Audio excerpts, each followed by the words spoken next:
Thomas Soto. C'est une des annonces phares de François Hollande lors de sa conférence de presse hier. 8 millions de foyers vont bénéficier d'une baisse d'impôts. Bonjour Nicolas Barré. Bonjour Thomas. Voilà vraiment une annonce qui mérite un petit décryptage. Oui, parce que ça ressemble un petit peu à une supercherie, si vous voulez. On affiche un gros chiffre, 8 millions de foyers paieront moins d'impôts l'an prochain. Ça donne l'impression de baisse d'impôts importante, alors que c'est quand même le contraire. C'est la troisième année de suite que le gouvernement effectivement allège l'impôt de ceux qui en payent déjà peu.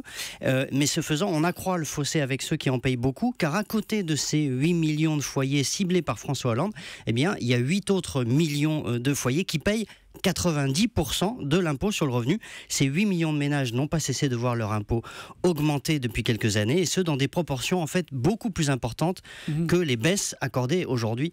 D'où la supercherie. Donc ce que vous nous dites, c'est que l'impôt est plus concentré qu'avant en fait. Oui, car n'oubliez pas, vous avez 16 millions de ménages qui, eux, ne payent pas du tout l'impôt sur le revenu. Et donc c'est sur l'autre moitié, 8 millions qui en payent 10% et 8 millions qui en payent 90%.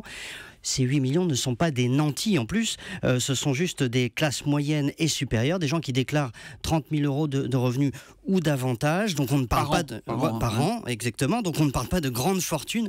D'où cette question, puisque notre système fiscal est déjà très progressif, vous le voyez bien, avec d'un côté une France très taxée, de l'autre une France de moins en moins taxée. Pourquoi accroître encore cet écart?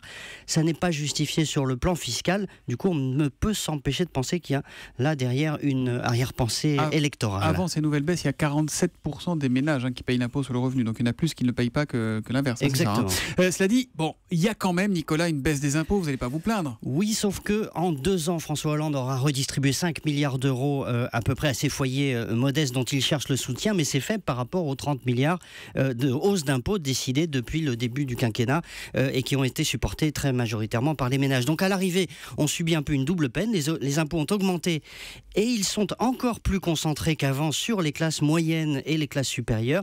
D'ailleurs, le Conseil constitutionnel et le Conseil d'État avaient tapé du poing sur la table pour que l'impôt ne devienne pas même confiscatoire, parce qu'on y est presque. Depuis le début du quinquennat, il y a eu 103 hausse ou création d'impôts. C'est un domaine dans lequel la créativité ne semble pas avoir vraiment de limite. L'impôt confiscatoire, c'est à partir de quel moment? C'est quoi le seuil? On sait, ou c'est subjectif un peu? C'est un peu subjectif, mais disons au-delà de 75-80%, 75%, ça devient vraiment confiscatoire. Voilà. L'édito éco de Nicolas Barré, directeur de la rédaction des Échos, c'est tous les matins à 8h10 sur Europe 1. À demain, Nicolas. À demain.